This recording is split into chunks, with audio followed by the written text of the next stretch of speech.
భ్రాజిష్ణుర్భోజనం భోక్తా సహిష్ణుర్జగదారిజగ అనఘో విజయోజేత విశ్వయోని పునర్వసు 17వ శ్లోకంలో ప్రవేశిద్దాం. ఉపేంద్రో వామనఃప్రాంసురమోఘ శుచిరూర్జిత అతీంద్ర సంగ్రహ సర్గో ధృతాత్మా నియమో యమః.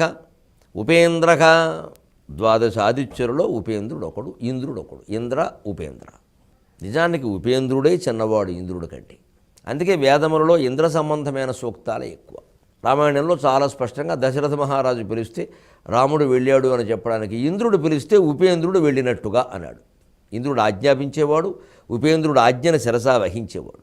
కాళిదాసు రామాయణంలో కూడా అమ్మవారిని లక్ష్మణుడు వనభూముల్లో దిగవిడిచి వస్తూ అన్న ఆజ్ఞ ప్రకారం చేశానమ్మా నన్ను క్షమించు తల్లి అంటే, ఇంద్రుడు ఆజ్ఞాపిస్తే ఉపేంద్రుడు చేయికేం చేస్తాడయ్యా, రాముడు ఆజ్ఞాపిస్తే నువ్వు చేయికేం చేస్తావు. ఇది ఇంద్ర ఉపేంద్రుల సంబంధం. ఎప్పుడు వైదిక ధర్మంలో దేవతా స్వరూపాల యొక్క ప్రాధాన్యాలు అటు ఇటు అయినాయి. అందుకే విజ్ఞులైన వాళ్ళు ఈ రూపాల గురించి ఎక్కువ మాట్లాడరు. ఈ రూపం గొప్పది, ఆ రూపం గొప్పది, ఇది ముందుది, ఇది వెనకది, దీనికంటే ఇది గొప్పది, దానికంటే ఇది గొప్పది. ఈ రూప వ్యామోహంలో మనం పడకూడదు. తర్వాతి కాలంలో ఇంద్రాది దేవతలు అందరూ వచ్చి విష్ణువు కాళ్ళ మీద శివుడు కాళ్ళ మీద పడ్డారు, అది వేరే విషయం. వేదకాలం నాటికి ఇంద్రుడు, అగ్ని, యముడు, వరుణుడు వారు ప్రధానమైన దేవతలు. ముఖ్యంగా ఇంద్రాగ్ని సూర్యులు. ఎన్ని సూక్తాలు ఉంటాయో వేదాల్లో వారి గురించి. ఇది ఆరాధనా విధానంలో కాలక్రమంలో వచ్చేటువంటి మార్పు. ఇది ఒక మహా సంస్కృతి, కొన్ని లక్షల ఏళ్ల సంస్కృతి. దీని ముందు అసలు ఇతర మతాలు ఇతర భావాలు ఏం నిలబడతాయి? నిన్నగాక మొన్న పుట్టినవి. పైగా ఆ ఉపేంద్ర శబ్దానికి ఇంద్రుడి కంటే చిన్న పెద్ద అది వేరే విషయం. కానీ అసలు ఆ ఉపేంద్ర శబ్దానికి అచ్చ తెలుగులో చాలా చక్కని మాట శ్రీనాథుడు వాడాడు. ఒక కవిత్వ ప్రేమికుడుగా నేను ఆ మాట చెప్పి తీరుతాను. కాశీఖండంలోనూ భీమఖండంలోనూ కూడా మహర్షుల్ని వర్ణించేటప్పుడు కశ్యప మహర్షి గురించి ఒక పద్యం చెప్తాను. ఆకాశలక్ష్మికి అవతంసకంబైన మునిమండలములోని మొదటి చుక్క అరకాల బ్రహ్మాండం అప్పళించిన ఎట్టి చిన్న వేల్పుల రాజు కన్న తండ్రి. ఆకాశం అంతా ఓ లక్ష్మీదేవిటే. ఏం భావన శ్రీనాథుడు. అవతంసకం, ఆవిడ చెవికి అవతంసకం, కర్ణావతంసకం అంటారు. అలాంటి ఆభరణ అంట మునిమండలం, సప్తర్షి మండలం. అందులో మొదటి చుక్క కశ్యపుడు. కశ్యపాత్రి భరద్వాజ గౌతమ వశిష్ఠ విశ్వామిత్రుడు అంటారు కదా, అందుకని కశ్యపుడు. ఆకాశలక్ష్మికి అవతంసకంబైన మునిమండలములోని మొదటి చుక్క. తర్వాత అరకాల బ్రహ్మాండం అప్పళించిన ఎట్టి చిన్న వేల్పుల రాజు కన్న తండ్రి. చిన్న వేల్పుల రాజు, వేల్పుల రాజు అంటే ఇంద్రుడు, చిన్న వేల్పుల రాజు అంటే ఉపేంద్రుడు. శ్రీనాథుడు ఆ సంస్కృత పదభూయిష్టంగా సమాసాలు ప్రయోగించడానికి ఎంత ఇష్టపడతాడో ఆ అచ్చతెలుగు పదాలు కూడా అంత ఇష్టపడతాడు కవి అంటే ఆయన. చిన్న వేల్పుల రాజు కన్న తండ్రి, ఎంత బాగుందో మాట. కశ్యపుడు మరి వామనుడు కశ్యపుని కుమారుడేగా. అతిథి కశ్యపులకు గుజ్జు వగుచుబుట్టి అడుగు కొనలే ఏదైనా ఎలమూడు అడుగు నీవు నేర్పిన విద్యయే నీరజాక్ష బిత్సమిత్రుట ఇది కొత్త విద్య కాదు. హాయిగా చిలకమర్తి లక్ష్మీనరసింహం గారు గయోపాఖ్యానంలో అర్జునుడితో అనిపించేశారు ఈ మాట. ఏకచక్రపురంలో అడుక్కుతున్నారు, నువ్వు మాట్లాడటమే సిగ్గు లేకుండా అంటాడు కృష్ణుడు. మామూలుగా స్నేహంగా ఉండే బాబామరుదుల మధ్యలో కూడా తగాదా వస్తే ఇలా ఉంటుందన్నమాట. ఇలా అనేసుకుంటారు ఇంకంతే. అంత మానవ సహజంగా చిత్రీకరించారండి. రామాంజన యుద్ధం ఒకటి గయోపాఖ్యానం మరి.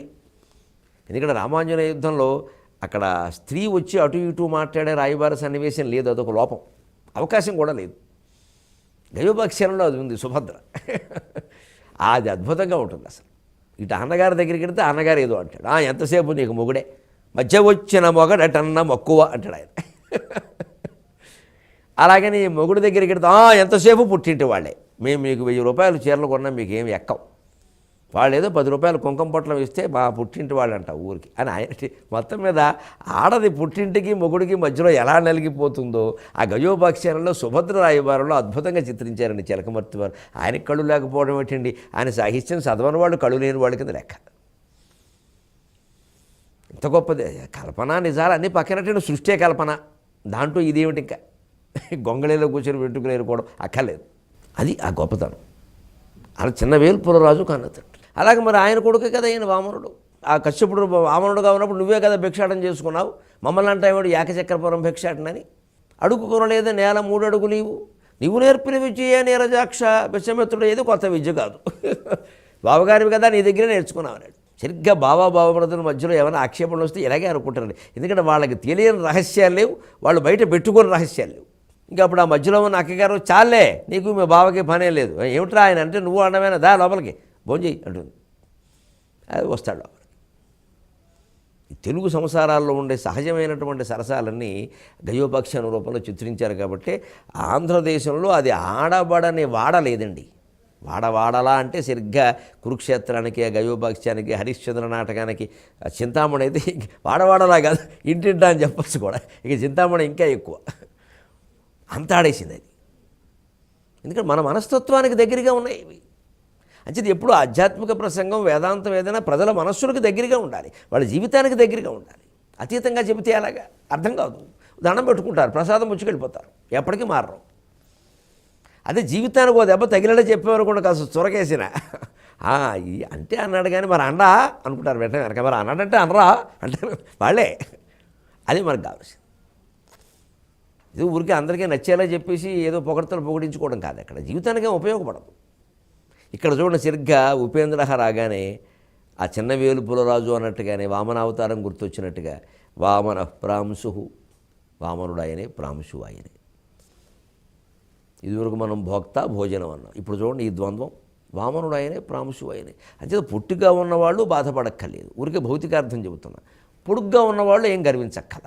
పొడుగ్గా ఉన్నవాళ్ళు కూడా పోనీ ఏమిటో ఎంత పొడుగ్గా ఉన్న అనుకోకల. అదో తత్వం ఇదో తత్వం. వామనాకారంలో ఉన్నవాడు కూడా శ్రీ మహావిష్ణు స్వరూపమే. బాగా పొడుగ్గా ఉన్నవాడు కూడా అంతే. వామనుడేగా పొడుగైంది. ఇప్పుడు కొంచెం తత్వంలో వెళదాం. వామనుడే పొడుగయ్యాడంటే అర్థం ఏమిటి? జీవితంలో మనం కొన్ని దశల్లో అలాగ అణిగిమణిగి ఆకులందున అణిగిమణిగి కవిత కోయల పలుకోవలనోయ్ అని గురజాడవారు అన్నట్టుగా కాస్త అణిగిమణిగి ఉంటాం. అది ఆ పరిస్థితి. గ్రహస్థితి ఎప్పుడూ అలాగే ఉండదు. కంగారు పడద్దు. వామనుడే ప్రాంశు అయ్యాడు. పైగా ఆ వామనుడు కావడంలో ఒక అర్థం ఉంది. ఎందుకు అలా వామనుడై అడిగాడు? ఒంటివాడ నాకు ఒండు 2 అడుగుల మేర చాలు, సొమ్ము మేర వల్ల కోర్కెదీర బ్రహ్మకోకటి ముట్టెద దాన కుతుక సాంద్ర దానవేంద్ర. అందుకోసం అయ్యాడు.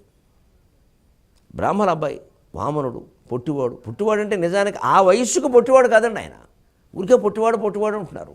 25 ఏళ్ల వాడు అలా ఉంటే పొట్టి, కానీ 7 ఏళ్ల కుర్రాడు అలా ఉండకపోతే ఇంత పొడుగు ఎలా ఉంటాడండి? అయితే వామనుడు అంటే ఏదో అవతారం వల్ల అనేస్తున్నారు, కానీ ఆయన ఏం పొట్టివాడు అనడానికి వీల్లేదు.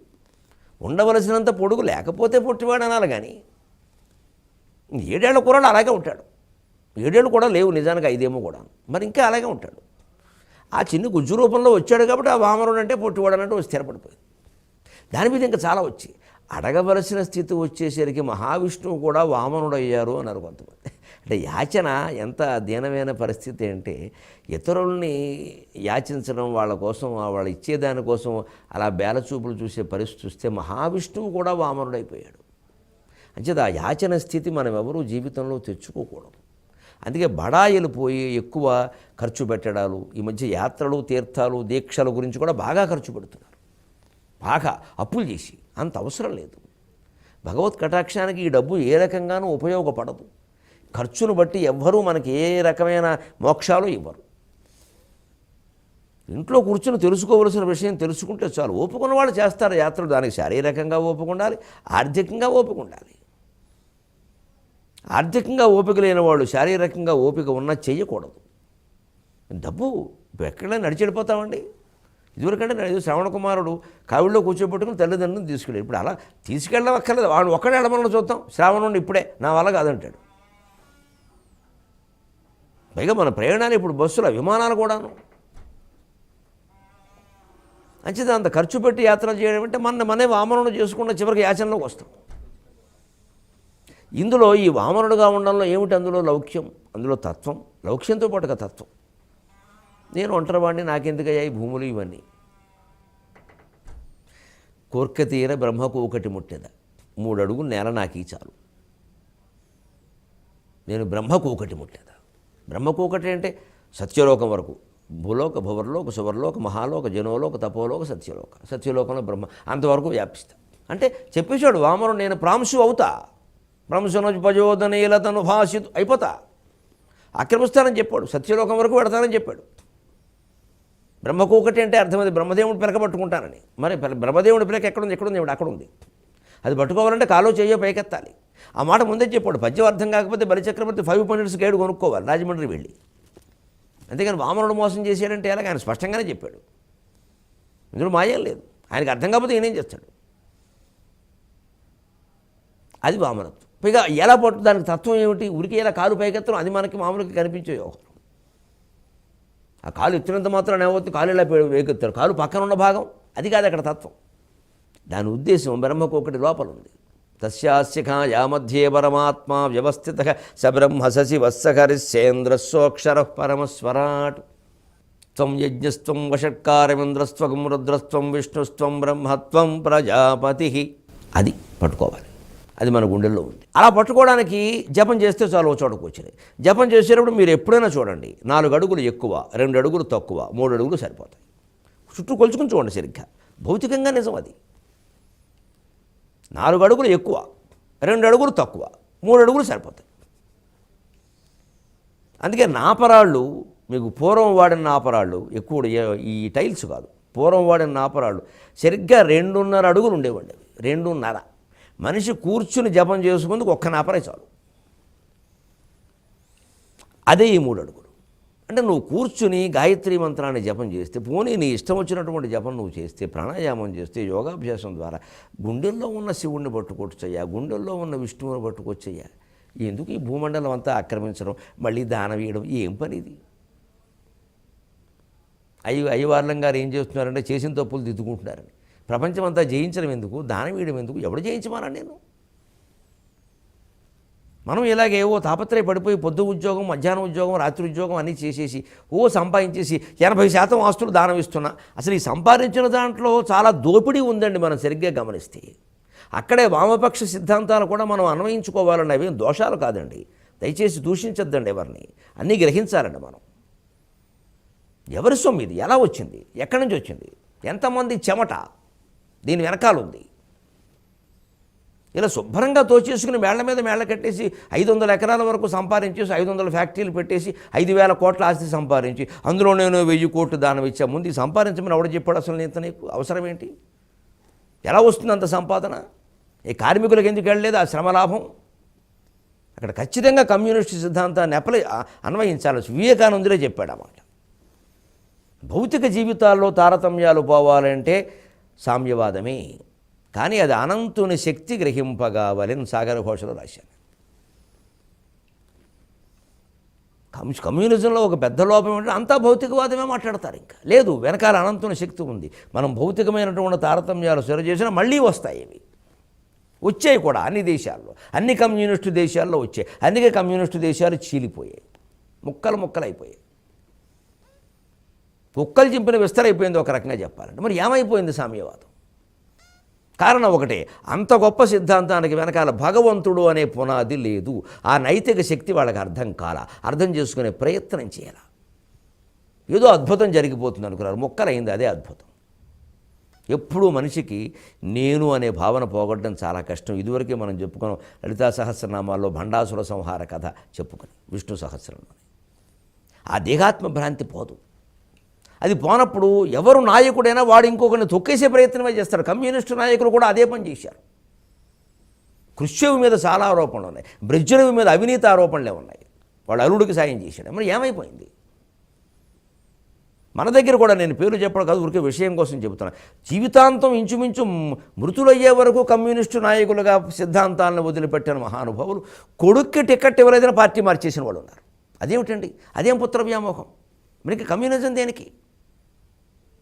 అంచేత సిద్ధాంతాల సమస్య కాదండి. వైదిక ధర్మం, కమ్యూనిజం, ఇంకో ముస్లిమిజం, క్రైస్తవం అది సమస్య కాదండి. మనిషి చిత్తశుద్ధి ఒక్కటే సమస్య. నువ్వు అనుకున్న సిద్ధాంతానికైనా నువ్వు కట్టుబడి ఉన్నావా? లేదే. స్వార్థం రాగానే మారిపోయావు. అదే వైదిక ధర్మం గ్రహించిన ఆ కామ పురుషార్థం గురించి ఆలోచించండి. అది పురుషార్థాల్లో ఉంది, ధర్మార్థ కామ మోక్షాలు. అది అరిషట్ వర్గాల్లో ఉంది. కామక్రోధ లోహం మోహ మద మాత్సర్యాలు. ఆలోచించండి. అందులో ఎందుకుంది? ఇందులో రెండిట్లో ఎందుకుంది? మరి మిగిలిన 6ఇంట్లో 5ఇంట్లో ఏది ఇక్కడ లేదే? ఈ పురుషార్థాలు 3ఇంట్లో ఏది అక్కడ లేదే? కామం అనేది రెండిట్లో ఎందుకుంది? ఆ కోరికనే మనం జయించాలి. అందుకే మనం ఇదివరకు చెప్పుకున్నదంటే కామేశ్వరాస్త్ర నిర్దగ్ధ సభండాసుర శూన్యక. ఆ భండాసురుడు అంటే ఆ దేహాత్మ భ్రాంతి అని ఉంది, అది పోవాలి. శూన్యక, శూన్యం తప్ప ఏమీ లేకుండా పోవాలంటే కామేశ్వరాస్త్రం ఒకటే. కోరికల్ని జయించగలిగే అస్త్రమే అస్త్రం. దానికే వేదం ఆనందవల్లి ఉపనిషత్తు నుంచి చెప్పుకున్నాం మనం. శ్రోత్రియస్య చ అకామక తస్య, శ్రోత్రియస్య చ అకామక తస్య. కోరికను జయించిన వాడు మాత్రమే దీన్ని పొందగలడు. ఆ కోరికను జయించే ఉపాయం మీరు కమ్యూనిజంలో చెప్పకుండా, ఎవరు వంట వండక్కర్లేదు, అందరికీ ఓ చోట వంట వండుతారు, భర్త భార్య వంట పెంట వంటింటి కుందేలు, ఈ మాటలు ఏమి ఉండవు. ఇప్పుడు వంటింటి కుందేలు అయింది, ఇప్పుడు వంటింటికి తేలు అవుతోంది. ఏదైతే ఇప్పుడు ఇంకో అవస్థ వచ్చి పడింది. స్త్రీలకు విద్య లేదన్నామండి, నిజమే, మొహమాటం లేకుండా మాట్లాడుకుందాం. విద్య వచ్చిందండి, ఉద్యోగాలు వచ్చాయండి, బాగుందండి ప్రపంచం. కనీసం స్త్రీలు బాగున్నారండి? వాళ్ళకి తలనొప్పి పెరిగిపోయింది, ఆందోళన పెరిగిపోయింది. ఇంటా గొడవే, బయట గొడవే, ఇక్కడో బాసు అక్కడో బాసు, శబాసు. ఈ కారణంగా అహంకారాలు చాలా వచ్చాయి. ఇంట్లో కూర్చొని సేవ చేసేవాళ్ళు ఎవరు లేరు. ఇప్పుడు అత్తమామలు నచ్చడం లేదు, తల్లిదండ్రులే నచ్చడం లేదు. పెళ్ళిళ్ళు మారిపోతున్నాయి, వివాహాలు మారిపోతున్నాయి, విద్యలు మారిపోతున్నాయి, సంతానం పట్ల ప్రేమలు లేకుండా పోయి అవసరాలే కనిపిస్తున్నాయి ఎంతసేపు. ఇందుకోసమండి విద్యలు ఉద్యోగాలు స్త్రీలకైనా పురుషులకైనా ఎవరికైనా మొహమాటం లేకుండా ఆలోచిద్దాం. అంటే చేపట్టిన సంస్కరణ ఉద్యమాలన్నీ ఎందుకు ఇలా దెబ్బతింటున్నాయి? మహానుభావులు వాళ్ళ దోషమా, మన దోషం? కారణం ఏమిటి? మన అహంకారాలు పోవడంలా, దేహాత్మభ్రాంతి పోవడంలా. నేను స్త్రీని, ఇంకా అక్కడి నుంచి స్త్రీవాదం అంటాం. పురుషులు చేసిన ప్రతిదాన్ని విమర్శించడం. కనుడు కుంతికి అన్యాయం చేయడం ఏంటండి? పుట్టిన పిల్లాన్ని తీసుకుని నదిలో బారేస్తుందా? అప్పుడు 16 ఏళ్ళగా ఎవరెవరికి అన్యాయం చేశారు? అటువంటి తల్లి వచ్చి ఇంకా అడిగితే ఎంత ఉదాత్తమైన పాత్ర అండి కనుడు. అమ్మా, నీకు ఎలాగో 5 సంతానమేనమ్మా, అందులో లోటు రాదు తల్లి, కన్న తల్లివి నీ రుణం తీర్చుకోలేవు. అసలు రుణమేముందండి అక్కడ? ఒక 1000 జన్మలెత్తైనా కనుడు రుణం తీర్చుకోవడానికి కుంతి మళ్ళీ జన్మలెత్తారు, కానీ కనుడు ఏం తప్పు చేశాడండి? ఈవిడ ప్రతిష్టల కోసం, ఈవిడ వివాహాల కోసం, ఈవిడ జీవితం కోసం వాడిని ఏటిపాలు చేస్తుందా? మేము కుంతి స్త్రీ కాబట్టి సమర్థిస్తున్నాం, ఇదే జబ్బు, ఇదే వ్యాపించింది. దళితులు కాబట్టి సమర్థిస్తున్నాం, మైనార్టీలు కాబట్టి సమర్థిస్తున్నాం, హిందువులు కాబట్టి సమర్థిస్తున్నాం, బ్రాహ్మణులు కాబట్టి సమర్థిస్తున్నాం, స్త్రీలు కాబట్టి సమర్థిస్తున్నాం. మనుషులు కాబట్టి సమర్థించే వాళ్ళు ఎవరు లేరండి ప్రపంచంలో. మేము మనుషులం కాబట్టి మనుషులను సమర్థిస్తాం, మానవత్వాన్ని సమర్థిస్తాం. మాకు కులాలు, మతాలు, ప్రాంతాలు, మైనార్టీలు, మెజార్టీలు అవసరం లేదు. మాకు మానవత్వం ఒక్కటే కావాలి. ఇదండి విష్ణు సహస్రం. విశ్వం విష్ణువు. విష్ణువు దళితుడు కాదు, విష్ణువు మైనార్టీ కాదు, విష్ణువు బ్రాహ్మణుడు కాదు, విష్ణువు స్త్రీ కాదు, విష్ణువు పురుషుడు కాదు, విష్ణువు దైవం, సమిష్టి స్వరూపం. ఒక్క విష్ణు సహస్రం, ఒక్క నామం అర్థమైతే ప్రపంచం ఎలా ఉంటుందండి? విపరీతంగా పారాయణలు చేస్తున్నాం. పారాయణ అన్న మాటకి అసలర్థం తెలుసునండి. పరం అయనం, అంతిమ లక్ష్యం. అంతిమ లక్ష్యం అండి పారాయణం. జీవితానికి అంతిమ లక్ష్యం మోక్షం. చదివిస్తే మోక్షం వచ్చేస్తుందా? చాలామందికి వచ్చేయాలి. అయితే అసలు మోక్షం వచ్చినట్టుగా లేరే మనుషులు. ఇంకా సంకుచితం అయిపోతున్నారు. ముద్రలు వేసుకుని ఆ రకరకాల చిహ్నాలు పెట్టుకుని ఇవే దేవుడని. అది మోక్షం ఎలా అవుతుందండి? అది బంధనం. ఇతరులను వ్యతిరేకించి తగ్గించి ఈ ముద్రలు ఉన్న వాళ్ళకి ముందు పెడతాం, ఈ నామం ఉన్న వాళ్ళకి ముందు పెడతాం. ప్రసాదం కూడా, ప్రసాదం పెట్టే చోట నేను చూశాను నా కళ్ళతో. ఈ ముద్రాంకితం వాళ్ళు ముందు రండి, అదేమిటి? ఈ భేదాలన్నీ పెట్టాక ఇంకేమిటి? ముద్ర దేనికి? ఒక మతాన్ని, ఒక శాఖని అభివృద్ధి చేయడానిక? మనం విష్ణు సహస్రం చదివామా? మనకి విశ్వం విష్ణువు అర్థమైందా? చరాచర జీవరాశంతా నేనే అంటుంటే మానవుల్లోనే, పోనీ అందులో మళ్ళీ బ్రాహ్మణుల్లోనే ఈ నామమా ఆ నామమా ముద్ర ఉందా లేదా, దాన్ని బట్టి విభాగాలండి. నువ్వు పనికొస్తావు, నువ్వు పనికిరావు. నమ శివాయ, నమో నారాయణాయ. ఏమైపోతుంది ఈ ప్రపంచం? ఒక్క నామం అర్థమైందా మనకి? అందుకని ఇది అర్థం చేసుకోవాలి. ఈ వామనత్వం నుంచి ప్రాంశుత్వానికి ఎదగాలి మనం. వామనుడుగా కాశ్యప, అది కూడా వామనుడు అనడానికి వీలైన పొట్టివాడు కాల. ఎప్పుడు ఏది విషయం రాని, ఏది అన్యాయం జరిగిందో, ఎవరికెవరి వల్ల అన్యాయం జరిగిందో, ఆ అన్యాయం జరిగిన వాళ్ళని మనం సమర్థించుకోవాలి. అన్యాయం చేసిన వాళ్ళని వ్యతిరేకించాలి. వాడు పెద్ద చిన్న, స్త్రీయా, దళితుడా, మైనార్టీయా, బ్రాహ్మణ, కమ్మవార, రెడ్లు మనకు అనవసరం అండి. అది మనకు దాంతో సంబంధం లేదండి. మన దేశం వాడా కూడా మనకు అనవసరం అండి. ధర్మం ఒకటే మనకు కావాలి. అదే వామనత్వం నుంచి ప్రాంశుత్వానికి ఎదగడం అంటే. ఆ బ్రహ్మశిఖ పట్టుకోగలడం అంటే కూర్చుని జపం చేయడం. అదే పారాయణం. కాబట్టి ఎలా ఎదిగాడు? ఇంతింతై వటుడింతయై మరియు దానింతై నభోవీధిపైనంతై తోయద మండలాగ్రమణ గల్లంతై ప్రభారాశిపైనంతై చంద్రునిగంతయై ధ్రువినిపైనంతై మహర్వాటిపైనంతై సత్యపదోన్నతుండకుజు బ్రహ్మాండాంత సంవర్ధియై. అలా ఎదిగాడు. ఆ ఎదగడంతో ఆయన ముందు ఎవరు ఎదిగారండి? రవిబింబం ఉపబింబ పాత్రమగు ఛత్రంబై, సూర్యబింబం ఛత్రంబై, శిరోరత్నమై, శ్రవణాలంకృతమై, గళాభరణమై, సౌవర్ణ కేయూరమై, చెవిమత్ కంకణమై, కటిస్థలనుదంచత్ ఘంటయై, నూపర ప్రవరంబై, పదపీఠమై, వటుడుదా బ్రహ్మాండమున్ నిండుచోన్. వామనుడు ప్రాంశువుగా ఎదిగితే సూర్యుడు వామనుడవుతాడు. మానవత్వంలో ఉండే గొప్పతనమే అది. విశ్వమంతా విష్ణువే అని మనం గ్రహించగలిగితే, ఈ నామాన్ని బట్టి ఆ నామాన్ని బట్టి ముద్రలను బట్టి భద్రలను బట్టి మనం ఆలోచించకుండా ఉండగలిగితే, మతభేదాలు ఎన్ని ఉంటాయా, కులభేదాలు ఎన్ని ఉంటాయా, వర్గభేదాలు ఎన్ని ఉంటాయా, వారికో సంఘం వీరికో సంఘం అవసరమా? మానవ సంఘం అని ఏదైనా ఓ సంఘం ఉందండి? అసలు మానవ సంఘం ఉండదండి. ఎవరికి ధర్మం అక్కర్లా, వాళ్ళ ప్రయోజనాలు కావాలి. వామనః ప్రాంశుకు. ఎప్పటికీ ఈ లోకం వామనత్వాన్ని నుంచి ప్రాంశుత్వానికి ఎదుగుతుందో అప్పటి వరకు ఈ జీవి ఇలా అరుస్తూనే ఉంటాడు. మళ్ళీ మనం కలిసే వరకు తెలుగులో మాట్లాడడమే కాదు,